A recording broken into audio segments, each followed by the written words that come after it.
Hello everyone, welcome back to Hype and Spin.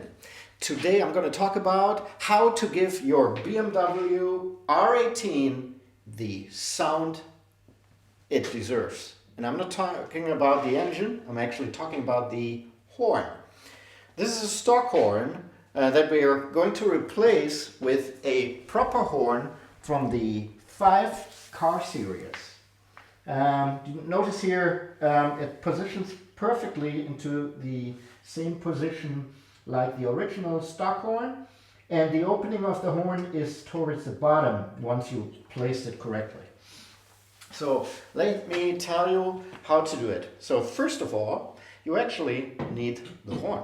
Here is a part number. You can order it online or buy it at your BMW dealership. Then, second thing you need is you need either the official screw from BMW with the Loctite already applied, or you reuse it, clean it, and then you use a proper Loctite to ensure it doesn't fall off because of the vibration. And next thing you need is this little cable tie, right? So let's talk about the steps you need to take to remove the horn. So first of all, you cut off the cable tie. Then you unplug it. It's quite simple.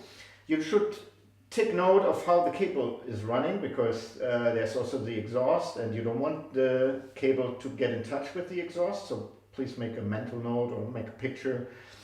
Then you unscrew it, you take off the old horn, and then to put it back on, you place the horn.